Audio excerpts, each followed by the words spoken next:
और भारतीय जनता पार्टी दोहरी राजनीति करती है, दोहरा वक्तव्य देती है।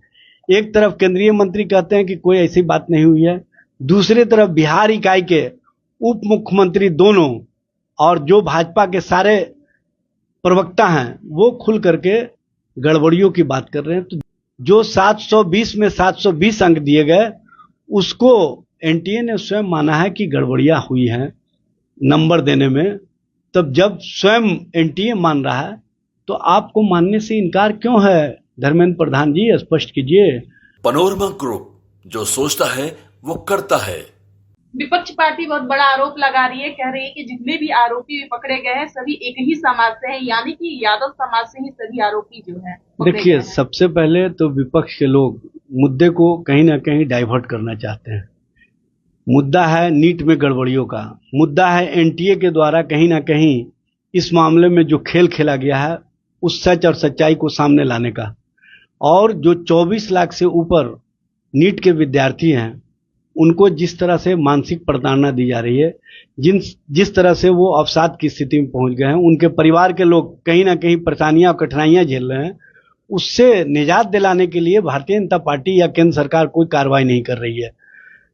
हर दिन केंद्रीय शिक्षा मंत्री धर्मेंद्र प्रधान जी सामने आते हैं और नीट में हुई गड़बड़ियों को कौन कौन लोग शामिल रहे हैं इस पर बताने का काम नहीं करते हैं।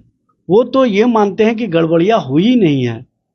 तो जब गड़बड़ियां हुई नहीं है तो आपके बिहार इकाई के लोग गड़बड़ियों की चर्चा क्यों कर रहे हैं?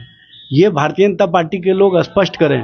भारतीय जनता पार्टी जिस तरह की राजनीति करती रही है उस राजनीति का पोल कहीं ना कहीं भारतीय जनता पार्टी के अंदर खाने से ही खुल जा रहा है। और भारतीय जनता पार्टी दोहरी राजनीति करती है, दोहरा वक्तव्य देती है। एक तरफ केंद्रीय मंत्री कहते हैं कि कोई ऐसी बात नहीं हुई है, दूसरी तरफ बिहार इकाई के उप मुख्यमंत्री दोनों और जो भाजपा के सारे प्रवक्ता हैं वो खुल करके गड़बड़ियों की बात कर रहे हैं। तो दोहरी बात क्यों कर रहे हैं? इसी से समझ में आता है कि इस गड़बड़ियों में भाजपा के बड़े लोग संलिप्त हैं और एनटीए को इन लोगों ने माध्यम बनाया है और एनटीए को माध्यम बना करके कहीं ना कहीं गड़बड़ियां की गई है। सबसे बड़ी बात यह है कि 67 विद्यार्थियों को जो 720 में 720 अंक दिए गए उसको एनटीए ने स्वयं माना है कि गड़बड़ियां हुई हैं नंबर देने में।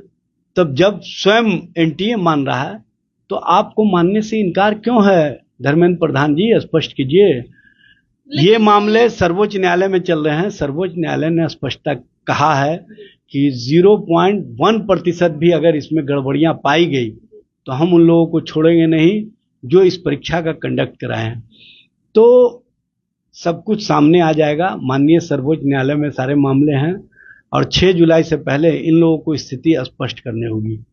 लेकिन जिस तरीके से देवेश चंद्र ठाकुर ने कहा था कि हम यादव और मुस्लिम हमें वोट नहीं दिए तो उनका काम नहीं करेंगे, और अब जो है अब विपक्षी पार्टी ये भी कह रही है कि जितने भी आरोपी पकड़े गए सभी एक ही समाज से, यानी ये सब कुछ क्या दर्शाना? देखिए, ये लोग अपने जो कार्य हैं और जो कार्यकलाप हैं उसको छुपाना चाहते हैं, अपने मामले को भटकाना चाहते हैं।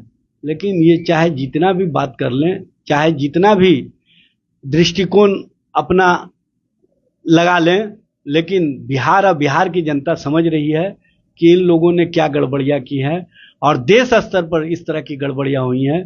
गुजरात में बड़े बड़े लोग पकड़े गए हैं, हरियाणा में पकड़े गए हैं, उत्तर प्रदेश में पकड़े गए हैं। क्या सभी एक ही जाति के थे? स्पष्ट कीजिए ना।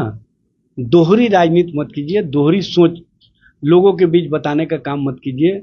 बिहार और देश की जनता समझ रही है कि आप क्या किए हैं। और नीट के मामले में स्पष्टता जो एनटीए ने गड़बड़ियां की है और जो एनटीए को कहीं ना कहीं माध्यम बना करके भाजपा और सत्ता के अन्य लोगों ने खेल खेला है, उन सारे खेल का पर्दाफाश जल्द हो जाएगा और सब कुछ सामने आ जाएगा।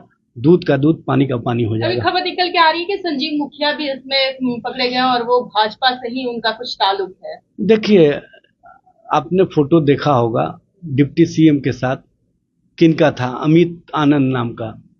उसके संबंध में अभी तक से भाजपा ने स्पष्ट नहीं किया है। लेकिन सम्राट चौधरी ने तो स्पष्ट कर दिया कि हमारा जो है व्यक्तिगत संबंध उससे कोई भी नहीं है। भाई, इनकार से इकरार का मामला नहीं है। इकरार तभी कीजिएगा ने जब जनता आपको सामने ला करके सब कुछ रख देगी। जनता सब कुछ समझ रही है और जनता के इकरार पर आप खरे नहीं उतरे हैं। जनता आप पर विश्वास नहीं कर रही है। आपको स्पष्टता सारे मामले पर स्पष्टीकरण देना होगा, सारे मामले को बताना होगा और ये भी बताना होगा कि संजीव मुखिया से भाजपा के किन किन नेताओं का संबंध है। इस तरह की राजनीति जो भारतीय जनता पार्टी करती रही है, उस राजनीति का पोल खुल चुका है।